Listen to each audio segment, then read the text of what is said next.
الحمد لله نحمده ونستعينه ونستغفره ونعوذ بالله من شرور أنفسنا ومن سيئات أعمالنا من يهده الله فلا مضل له ومن يضلله فلا هادي له وأشهد أن لا إله إلا الله وأشهد أن محمدًا عبده ورسوله أما بعد فإن خير الحديث كتاب الله وخير الهدي هدي محمد صلى الله عليه وآله وسلم وشر الأمور محدثاتها وكل محدثة بدعة وكل بدعة ضلالة وكل ضلالة في النار اللهم صل على محمد وعلى آل محمد كما صليت على إبراهيم وعلى آل إبراهيم إنك حميد مجيد اللهم بارك على محمد وعلى آل محمد كما باركت على إبراهيم وعلى آل إبراهيم إنك حميد مجيد وقال الله تعالى في القرآن المجيد والفرقان الحميد أعوذ بالله من الشيطان الرجيم بسم الله الرحمن الرحيم يا أيها الذين آمنوا كتب عليكم الصيام كما كتب على الذين من قبلكم لعلكم تتقون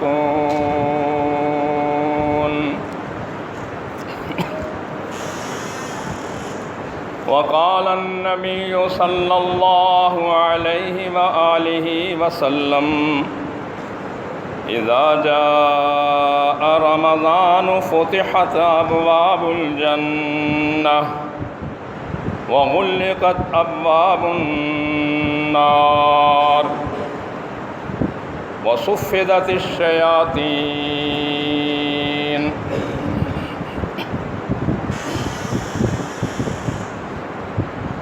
تمام حمد و ثنا کے لائق اللہ احکم الحاکمین کی ذات ہے، جس کی حکومت زمینوں اور آسمانوں میں اور اس کے درمیان اسی ہی کا حکم چلتا ہے، کوئی بھی اس کے حکم میں اس کا شریک نہیں ہے، اور وہ رب کائنات تمام کائنات کا خالق اور مالک ہے۔ حضرات محترم، یہ رمضان المبارک کا پہلا جمعہ ہے۔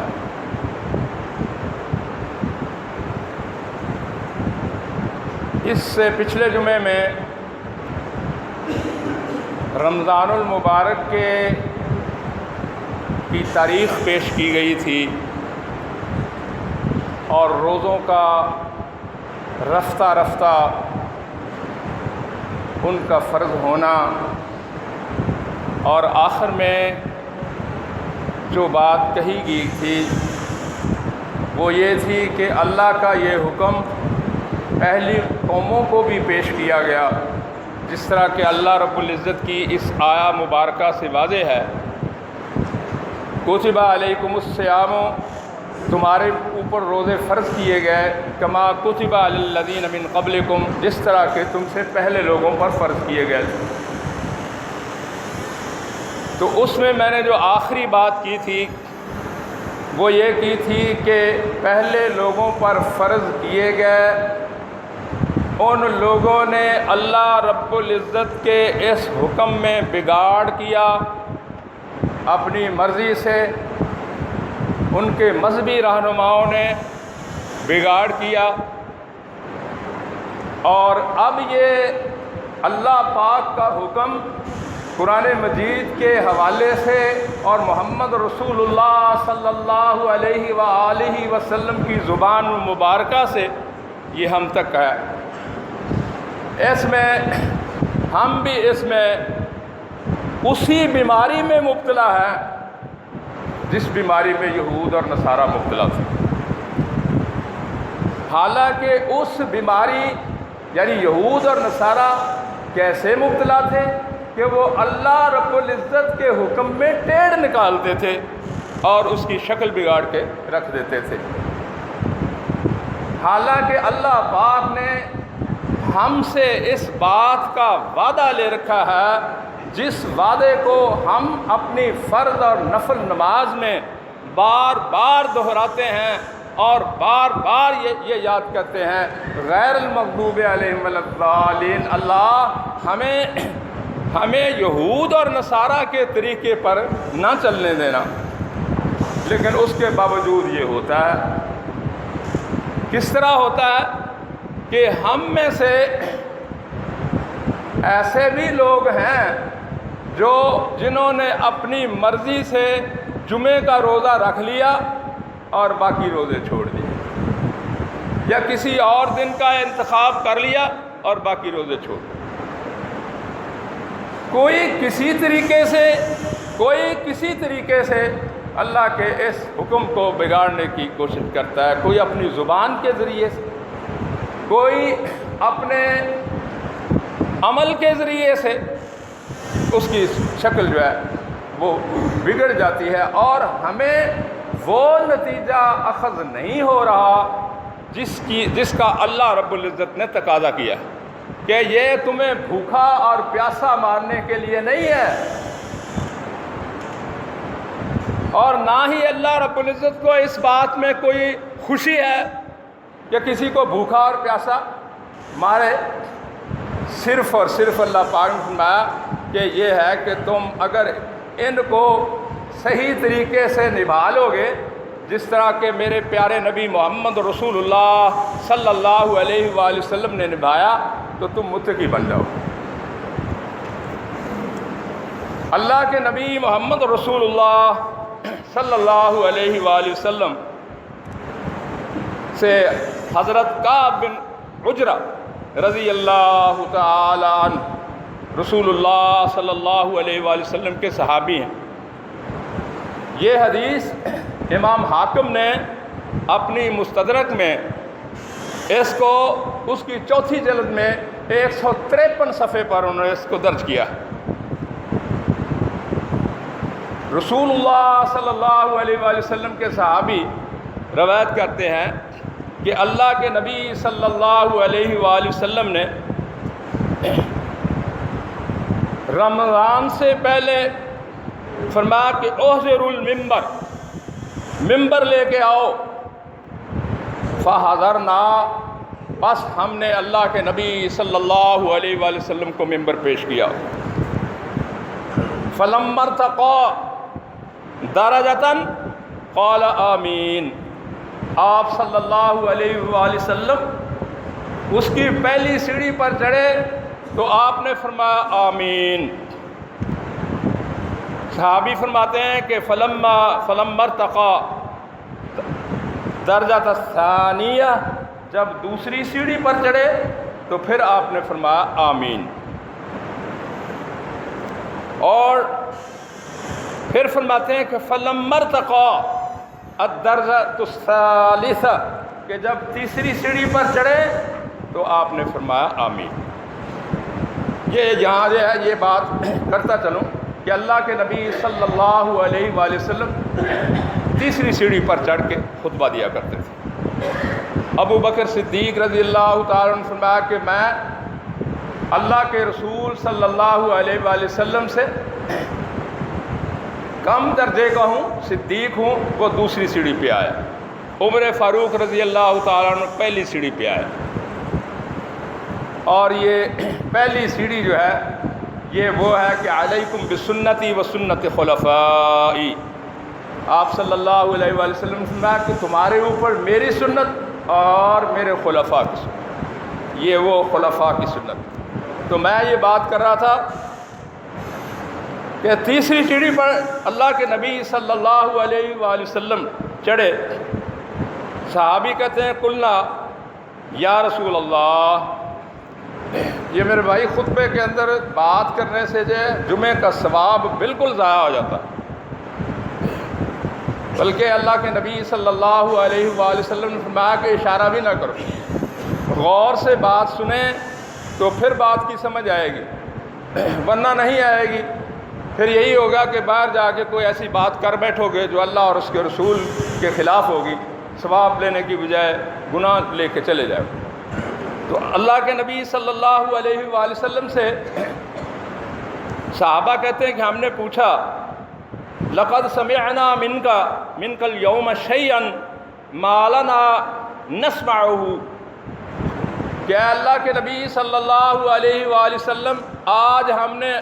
آپ سے ایسی بات سنی ہے کہ پہلے ہم نے یہ نہیں سنا۔ جب بھی آپ ممبر پر چڑھے آپ نے آمین کہا۔ تو رسول اللہ صلی اللہ علیہ وآلہ وسلم نے فرمایا ان جبرائیل عرض علی، جبرائیل علیہ السلام آئے اور انہوں نے یہ دعا کی اور میں نے ان کی اس دعا پر آمین کہی۔ اب دیکھیں دعا کرنے والے جبرائیل علیہ السلام ہیں اور آمین کہنے والے اللہ کے نبی صلی اللہ علیہ وآلہ وسلم۔ تو انہوں نے یہ کہا بعد من ادرک رمضان، کہ وہ شخص اللہ رب العزت کی رحمت سے محروم ہو گیا کہ جس کے اوپر رمضان المبارک اس کی زندگی میں آیا اور اس نے اس سے فائدہ نہ اٹھایا، یغفر لہ، یہ فائدہ کہ اس کو بخش دیا گیا، اپنی بخشش نہ کروا لی اللہ پاک سے۔ قلت آمین، آپ صلی اللہ علیہ وآلہ وسلم نے فرمایا کہ میں نے کہا کہ آمین۔ فلما رقیت، جب میں دوسری سیڑھی پر چڑھا تو انہوں نے یہ کہا بعودا، اللہ رب العزت کی رحمت سے وہ شخص محروم ہو گیا، ذکرت عندہ، کہ جس کے سامنے آپ صلی اللہ علیہ وآلہ وسلم کا نام لیا گیا ہو اور اس نے آپ کے اوپر درود نہ بھیجا ہو۔ یعنی اللہ کے نبی صلی اللہ علیہ وآلہ وسلم کا جب نام آئے تو صلی اللہ علیہ وآلہ وسلم نہ کہے تو وہ جو ہے اللہ کی رحمت سے دور ہو گیا۔ تو اللہ کے نبی صلی اللہ علیہ وآلہ وسلم نے فرمایا کہ میں نے اس کے جواب میں کہا آمین۔ اور تیسری بات یہ کی انہوں نے من ادرک ابویہ الکبر، کہ وہ شخص جس کو اس کے ماں باپ بڑھاپے میں ملے، دونوں ملے، او احدہما، یا ان میں سے کوئی ایک بڑھاپے میں اس کو ملا، فلم یدخلہ لہ الجنہ، ان کی خدمت کر کے اگر اس نے اللہ رب العزت سے جنت حاصل نہیں کر لی تو وہ بھی اللہ کی رحمت سے محروم رہا۔ فقلت آمین، تو اللہ کے نبی صلی اللہ علیہ وآلہ وسلم نے فرمایا کہ میں نے اس کے جواب میں کہا آمین۔ اور اسی رمضان المبارک کے حوالے سے ایک اور حدیث جس کو بیان کرنے والے عمر بن مرہ الجہنی قال رجل جاء رجل الی النبی صلی اللہ علیہ وآلہ وسلم، کہتے ہیں کہ ایک شخص عمر بن مرہ الجہنی بیان کرتے ہیں کہ ایک شخص اللہ کے نبی صلی اللہ علیہ وآلہ وسلم کے پاس آیا، فقال، اس نے کہا، یا رسول اللہ، اے اللہ کے نبی صلی اللہ علیہ وآلہ وسلم، شہدت اللہ الہ الا اللہ، کہ اگر میں اس بات کی گواہی دوں کہ اللہ کے سوا کوئی عبادت کے لائق نہیں ہے، وَأَنَّكَ رَسُولُ اللَّهِ، وَأَنَّكَ رَسُولُ اللَّهِ، اور بے شک آپ اللہ کے رسول ہیں صلی اللہ علیہ وآلہ وسلم، وَصَلَّيْتُ الْخَمْسَ، اور میں 5 نمازیں پڑھوں، وَأَدَّيْتُ الزَّكَاةَ، اور میں زکوٰۃ ادا کروں مالی، اپنے مال میں سے، وَصُمْتُ، اور میں روزہ رکھوں رمضان المبارک کا، وَقُمْتَهُ،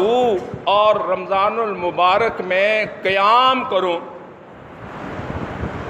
تو اس نے کہا کہ فَمَن مِنَّا انا، اے اللہ کے رسول صلی اللہ علیہ وآلہ وسلم، میں کن لوگوں میں سے ہوں گا؟ تو اللہ کے نبی صلی اللہ علیہ وآلہ وسلم نے اس کے جواب میں فرمایا من مات ھذا، کہ جو شخص اس بات کے اوپر فوت ہوا، آپ صلی اللہ علیہ وآلہ وسلم نے یہ 4 انگلیاں اٹھائیں، فرمایا کہ وہ آخرت میں ہوگا من النبیین والصدیقین والشہداء، وہ نبیوں کے ساتھ ہوگا، صدیقین کے ساتھ ہوگا، شہداء کے ساتھ ہوگا قیامت کے دن۔ اور اس طرح اللہ کے رسول صلی اللہ علیہ وسلم نے 4 انگلیاں اس طرح ایک دوسرے کے ساتھ ملا دی، من النبیین والصدیقین والشہداء والصالحین، 4 انگلیاں فرمایا کہ وہ ایسے ہوگا۔ اور اللہ کے رسول صلی اللہ علیہ وآلہ وسلم نے فرمایا کہ ما لم یعق بوالدیہ، ہاں یہ ہے کہ اس نے اپنے ماں باپ کی نافرمانی نہ کی ہو، یہ سب کچھ کیا ہو اور ماں باپ کی نافرمانی جو ہے وہ نہ کی ہو۔ اگر ماں باپ کی نافرمانی کی تو یہ جو ہے اس کا جو ہے وہ فائدہ حاصل نہیں ہوگا جو ہونا چاہیے۔ میرے بھائی، ایک میں نے حدیث پڑھی جس میں جو صحیح بخاری میں اور مسلم میں حدیث ہے، اس میں اللہ کے نبی صلی اللہ علیہ وآلہ وسلم نے فرمایا کہ اس رمضان المبارک کے مہینے میں فرمایا کہ فتحت ابواب الجنہ، جنت کے دروازوں کو کھول دیا جاتا ہے، اور قرآن مجید کے مطابق جنت کے 8 دروازے ہیں، وغلقت ابواب النار، اور جہنم کے دروازوں کو بند کر دیا جاتا ہے، اور قرآن مجید کے مطابق جہنم کے 7 دروازے ہیں، جنت کے 8 ہیں اور جہنم کے 7 دروازے۔ وصفدت الشیاطین، اور سرکس قسم کے باغی قسم کے شیطانوں کو جکڑ دیا جاتا ہے۔ یہ اللہ رب العزت کی طرف سے مدد ہے۔ ہم میں سے بعض لوگ یہ کہتے ہیں کہ جی یعنی اس حدیث کا اس طرح مذاق اڑاتے ہیں، کہتے ہیں کہ جی جب شیطانوں کو جکڑ دیا جاتا ہے تو پھر رمضان المبارک میں جو ہے یہ برے کام کیوں ہوتے ہیں، یہ سوال کرتے ہیں۔ دیکھیں اللہ رب العزت نے قرآن مجید میں سورہ الناس میں فرمایا الذی یوسوس فی صدور الناس من الجنۃ والناس، کو جو وسوسہ ڈالتا ہے دلوں میں، خواہ وہ جنوں میں سے ہو خواہ وہ انسانوں میں سے ہو۔ تو ان کو جو صفدت الشیاطین، شیطانوں کو تو جکڑ دیا جاتا ہے، لیکن یہ جو انسانوں کی شکل میں شیطان پھرتے ہیں ان کو تو نہیں جکڑتا کوئی بھی۔ اور اللہ کے نبی محمد رسول اللہ صلی اللہ علیہ وآلہ وسلم نے فرمایا کہ جو شیطان کا وسوسہ ہے وہ تو صرف وسوسے کی حد تک ہے، لیکن جو انسان کا وسوسہ ہے وہ تو ہاتھ پکڑ کے جو ہے وہ برا کام کروا لیتا ہے۔ یعنی اس کا وسوسہ جو ہے جو انسانی شکل میں شیطان پھر رہے ہیں، اس کا وسوسہ جو ہے وہ اس سے کہیں زیادہ برا۔ تو اس لیے میرے بھائی ہمیں اس بات کے اوپر غور کرنا ہوگا کہ سب کچھ ہوتا ہے، روزے بھی رکھے جاتے ہیں، قرآن مجید کی تلاوت بھی تراویح کی شکل میں ہوتی ہے، مختلف مساجد میں تراویح نماز پڑھی جاتی ہے اور قرآن مجید کو ختم کیا جاتا ہے، لیکن رزلٹ جو ہے وہ نہیں نکلتا جس رزلٹ کی اللہ رب العزت توقع کرتے ہیں، لعلکم تتقون، تاکہ تم پرہیزگار مان جاؤ۔ تو اس سلسلے میں اپنی طرف سے نہیں بلکہ قرآن اور حدیث کی روشنی میں آپ کو یہ بتا دوں کہ روزہ رکھنے والوں کی 3 کیٹیگریاں ہیں، 3 کیٹیگریاں۔ یہ جو کیٹیگری جو میں نے بنائی، میں نے اپنی طرف سے نہیں بنائی، اللہ کے نبی محمد رسول اللہ صلی اللہ علیہ وآلہ وسلم نے فرمایا، آپ نے فرمایا کہ کچھ لوگ، پہلی کیٹیگری روزہ رکھنے والوں کی وہ ہے جس کو عام لوگ کہا جاتا ہے، وہ صرف روزہ اس بات کو سمجھتے ہیں کہ سحری کے وقت کھا پی لو اور شام تک مت کھاؤ پیو، ہاں جی، اور دوسری شہوت جو ہے اس کو بھی روکے رکھو، اور وہ صرف اسی کو روزہ سمجھتے ہیں۔ اور اللہ کے نبی صلی اللہ علیہ وآلہ وسلم نے فرمایا وہ دوسرے کام جن سے منع کیا گیا ہے وہ اسی طرح جاری رکھتے ہیں۔ صحیح بخاری میں حدیث آتی ہے، آپ صلی اللہ علیہ وآلہ وسلم نے فرمایا کہ من لم یدع قول الزور وعمل به فلیس للہ حاجۃ، کہ وہ شخص جو روزہ رکھنے کے باوجود جھوٹ بولنا نہیں چھوڑتا اور جھوٹ کے اوپر عمل کرنا نہیں چھوڑتا، اللہ کو اس کے بھوکے پیاسے رہنے کی کوئی ضرورت نہیں ہے، تو وہ اسی کو روزہ سمجھتے ہیں۔ یہ ہے پہلی کیٹیگری، یعنی عام لوگ، اور اس کے بعد ہے خاص لوگ، دوسری کیٹیگری۔ یہ کون لوگ ہیں؟ یہ وہ لوگ ہیں جو کھانے پینے کے اوپر بھی کنٹرول کرتے ہیں اور اس کے ساتھ ساتھ وہ یہ سمجھتے ہیں کہ میرے اس ہاتھ کا بھی روزہ ہے، میری آنکھ کا بھی روزہ ہے، میرے پاؤں کا بھی روزہ ہے، کیونکہ صوم کا معنی لغوی جو ہے وہ یہ ہے کہ رک جانا، رک جاؤ، اور اللہ کے نبی صلی اللہ علیہ وآلہ وسلم نے اس کو فرمایا وَهُوَ شَهْرُ الصَّبْرِ، فرمایا کہ یہ رک جانے کا مہینہ ہے۔ ہم تو عام طور پر صبر یہی سمجھتے ہیں کہ جب کوئی فوت ہو جائے رشتہ دار، کہتے ہیں بھی صبر کرو، بھی صبر نہیں، صبر کا یہ ہے کہ جس جگہ سے اللہ پاک نے روک دیا کہ یہ نہیں کرنا، وہاں سے رک جائے، تو وہ جو ہے وہ سمجھتے ہیں کہ میرے رب نے میرے ہاتھ کے اوپر پابندی لگائی ہے، میرے رب نے میری آنکھ کے اوپر پابندی لگائی ہے، میرے رب نے میرے پاؤں کے اوپر پابندی لگائی ہے، اور میں نے ان کو جو ہے روک دینا ہے جہاں سے میرے رب نے اس کو روکا۔ تو یہ ہے دوسری کیٹیگری۔ تیسری کیٹیگری انسانوں کی وہ یہ ہے کہ وہ کھانے پینے سے بھی پرہیز کرتے ہیں، پھر ان کو یہ بھی معلوم ہے کہ ہم اگر ہمارا ہاتھ، ہماری آنکھ وہاں سے نہ رکی جہاں سے ہمارے رب نے اور ہمارے رسول صلی اللہ علیہ وآلہ وسلم نے روکا ہے، تو ہمارا روزہ ضائع ہو جائے گا۔ وہ کس چیز کا؟ تیسری جو خاص الخاص لوگ، تیسری کیٹیگری جن کا روزہ اللہ کے ہاں قبولیت پکڑتا ہے، وہ لوگ ہیں جو اپنے دل کو بھی ساتھ ساتھ، جو اس سے برائیاں ہوتی ہیں، کون سی برائی ہوتی ہے؟ حسد کی برائی ہوتی ہے اس سے۔ حسد کیا؟ حسد کی کوئی شکل نہیں ہے، لیکن صحیح حدیث میں آتا ہے اللہ کے نبی صلی اللہ علیہ وآلہ وسلم نے فرمایا کہ حسد نیکیوں کو اس طرح کھا جاتا ہے جس طرح کے ایندھن کو آگ کھا جاتی ہے۔ اور وہ، یعنی میں بات کر رہا تھا کہ وہ برائیاں جو دل سے ہوتی ہیں ان کا بھی خیال رکھتے ہیں روزے کی حالت میں. مثلا حسد ہے، اس کے بعد بغض ہے، اناد ہے، ایک دوسرے کے خلاف نفرت بھرے جذبات ہیں جو دل کے اندر بھرے ہوئے ہوتے ہیں. اور بدگمانی یہ جو ہے یہ بھی دل کے گناہ ہے. یہ دل کے گناہوں کی بات کر رہا ہوں. تو ان میں جو ہے یہ وہ لوگ ہیں، یہ تیسری کیٹیگری ہے جن میں یہ باتیں بھی ہوتی ہیں. اور پہلی کیٹیگری جو ہے دو جو بیان کی، ان میں وہ اللہ کے ہاں ان کا روزہ جو ہے قبول ہوتا ہے. تو میرے بھائی اب یہ باتیں روزے کے ساتھ تو اپنی جگہ پر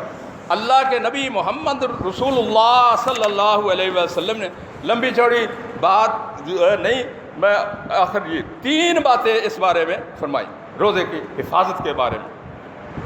اللہ کے پہلی بات یہ صحیح بخاری کی حدیث،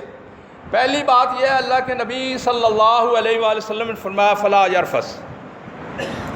فحش باتیں نہیں کرنی، جنسی باتیں، یہ ٹیلی ویژن کے اوپر ڈرامے، ہاں جی، بکواس اور خرافات قسم کا لٹریچر جو ڈش اور انٹینا کی شکل میں. اور آپ میرے متعلق یہ سوچتے ہوں گے کہ یہ تو ملا جو ہے یہ تو کوئی پرانا کوئی ہے،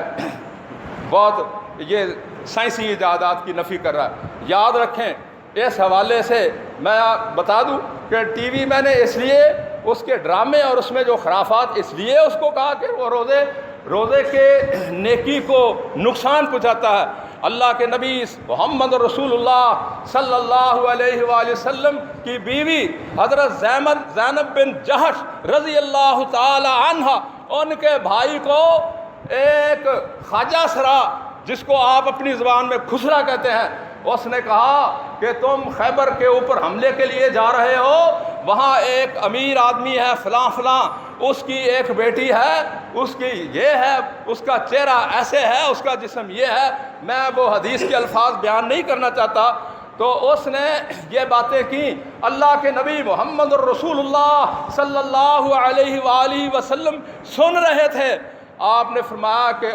تو ہلاک ہو جائے. اس خواجہ سرا سے کہا کہ تو ہلاک ہو جائے، تو نے تو اس کی بیٹی کو ان کے سامنے ننگا کر کے دکھا دیا. اور اللہ کے رسول صلی اللہ علیہ وآلہ وسلم نے فرمایا کہ میں آج سے محمد الرسول اللہ صلی اللہ علیہ وآلہ وسلم تم لوگوں کو حکم دیتا ہوں کہ ان خواجہ سراؤں کو اپنے گھروں میں مت داخل ہونے دو، یہ تمہاری عورتوں کا حلیہ باہر جا کر بتاتے ہیں. ایک بات. دوسری بات اللہ کے نبی محمد رسول اللہ صلی اللہ علیہ وآلہ وسلم نے فرمایا سوشل تعلقات سے منع نہیں کیا، ایک دوسرے کے گھر جانے سے منع نہیں کیا. فرمایا کہ تم میں سے کوئی ان سوشل تعلقات کے حوالے سے اگر کسی کے گھر جائے اپنی بیوی کے ساتھ تو فرمایا کہ اس کی بیوی جب واپس آئے تو اپنے خامد کو، اپنے شوہر کو، اپنے بھائیوں کو ان کے گھر کی عورتوں کا حلیہ نہ بتائے. تو جو ٹیلی ویژن کے اوپر جو سامنے حلیہ آ جاتا ہے تصویر کی شکل میں، اور اس کے اوپر جو یعنی جو ڈرامے اور جو آپ ہم سے زیادہ جانتے ہیں یہ بات جو ہے. تو اس لیے اللہ کے نبی صلی اللہ علیہ وسلم نے فرمایا ولا یرفس، فرمایا کہ جنسی بات نہیں کرنی. ایون کہ اپنی بیوی کے ساتھ بھی جنسی بات جو ہے وہ آپ نہیں کر سکتے روزے کی حالت میں. کیوں کہ اس کی وجہ یہ ہے کہ اس سے نتائج جو ہے وہ بہت غلط نکل سکتے ہیں. تو ممبر کے اوپر میں یہ بات نہیں بتانا چاہتا کہ نتائج کیا ہے. اگر کوئی دوست مجھ سے بعد نماز میں پوچھے تو میں بتا دوں گا کہ کیا نتائج نکلتے ہیں اور کس طرح جو ہے بیوی کے ساتھ بھی جنسی بات کرنے سے، صرف باتیں کرنے سے کیسے روزہ ٹوٹتا ہے. تو اس کے بعد اللہ کے نبی صلی اللہ علیہ وآلہ وسلم نے جو دوسری بات بتائی فرمایا کہ ولا یجہل، جہالت کی باتیں نہیں کرنا. اب ہم نے قرآن سے پوچھنا ہے کہ جہالت کی بات کیا ہے. قرآن سے پوچھنے کہ جہالت کی تشریح کیا ہے. جہالت کی تشریح یہ ہے، ہم تو ایک دوسرے کو کہہ دیتے ہیں تو جاہل ہے، تو جاہل نہیں. جہالت کی کیا تشریح ہے؟ اللہ پاک نے یہ سورہ بقرہ کی آیت نمبر 67 ہے۔ موسیٰ علیہ السلام نے جب کہا اپنی قوم سے کہ گائے ذبح کرو تو انہوں نے کہا اتتخذنا ہزوا، اے موسیٰ تو ہمارے ساتھ مذاقیں کرتا ہے؟ تو انہوں نے کہا قال ان اکون من الجاہلین، اگر میں تم لوگوں سے مذاق کروں تو میں جاہلوں میں سے ہو جاؤں۔ مذاق کرنا جاہلوں کی عادت ہے، روزے کی حالت میں مذاق کرنا، ٹھٹھا کرنا، کسی کو تانا دینا، کسی کو حقارت کے الفاظ بولنا اور لگائی بھجائی کرنا، چغلی کرنا، یہ سارے کے سارے ایسے گناہ ہیں جن کا اتنا بڑا وجود نہیں ہے اور وہ انسان کے ہاتھ سے نکل جاتے ہیں۔ میں اسی سلسلے میں یہ چغلی جو ہے اس کا تو اللہ کے نبی صلی اللہ علیہ وآلہ وسلم کا معجزہ موجود ہے کہ آپ کے دور میں چغلی کی 2 عورتوں نے، ان کے پیٹ میں شدید درد ہوا، رسول اللہ صلی اللہ علیہ وسلم کو اطلاع دی گئی، آپ گیا، آپ نے ان سے قے کروائی، الٹی کروائی اور اس الٹی میں خون اور گوشت کے لوتھڑے باہر نکلے۔ آپ صلی اللہ علیہ وسلم نے فرمایا کہ انہوں نے روزہ رکھا اور روزے کی حالت میں انہوں نے چغلی کی، اور یہ جو ہے اس چغلی کی وجہ سے جو ہے ان کا یہ روزے کا یہ حشر ہوا ہے۔ تو اس لیے وقت کی کمی ہے تو انشاءاللہ زندگی رہی تو جو چیزیں اب 3 باتیں آپ نے یاد رکھنی کہ ولا یرفس، ولا یجہل، اور ایک ولا یسخب، چیخ کر بولنا، لڑائی کرنا، ہنگامہ کرنا، شور مچانا، یہ بھی اللہ کے نبی صلی اللہ علیہ وآلہ وسلم نے فرمایا، اس سے بھی منع فرما دیا۔ یہ تینوں لفظ جو ہے وہ بخاری شریف کے ہیں۔ اللہ پاک ہمیں صحیح معنوں میں دین اسلام کی سوجھ بوجھ عطا فرمائے۔ اللہ اس رمضان المبارک کے اس مقدس مہینے کی برکت سے اور اس کی رحمت سے اللہ تو ہمارے فوت شدگان کو معاف کر دے، اللہ ہمیں معاف کر دے۔ اللہ جو ہمارے مسلمان بھائی یہاں مسجد میں آئے بیٹھے ہیں اللہ ان سب کو معاف کر دے۔ اللہ جو وہ مسلمان بھائی ہمارے جو دوسری مسجدوں میں نمازیں ادا کر رہے ہیں اللہ ان کو بھی معاف کر دے۔ اللہ ہمیں اس معافی سے، اللہم انکا عفو تحب العفو فاعف عنا، اللہ تو معاف کر دیتا ہے، تو معاف کرنے کو پسند کرتا ہے، اللہ تو ہمیں معاف کر دے۔ سبحان ربک رب العزت عما یصفون وسلام علی المرسلین والحمد للہ رب العالمین۔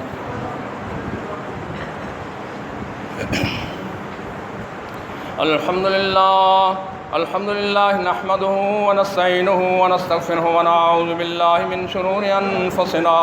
ومن سیئات اعمالنا، من يهده الله فلا مضل له ومن يضلله فلا هادي له، واشهد ان لا اله الا الله واشهد ان محمدا عبده ورسوله، اما بعد فان خير الحديث كتاب الله وخير الهدي هدي محمد صلى الله عليه واله وسلم، وشر الامور محدثاتها وكل محدثة بدعة وكل بدعة ضلالة وكل ضلالة في النار۔ اللهم صل على محمد وعلى آل محمد كما صليت على إبراهيم وعلى آل إبراهيم إنك حميد مجيد۔ اللهم بارك على محمد وعلى آل محمد كما باركت على إبراهيم وعلى آل إبراهيم إنك حميد مجيد۔ ربنا آتنا في الدنيا حسنة وفي الآخرة حسنة وقنا عذاب النار۔ اللهم أيد الإسلام والمسلمين، اللهم اشف مرضانا ومرضى المسلمين، ربنا اغفر لنا ولإخواننا الذين سبقونا بالإيمان ولا تجعل في قلوبنا غلا للذين آمنوا ربنا إنك رؤوف رحيم۔ سبحان ربك رب العزة عما يصفون وسلام على المرسلين والحمد لله رب العالمين۔ لا إله إلا الله۔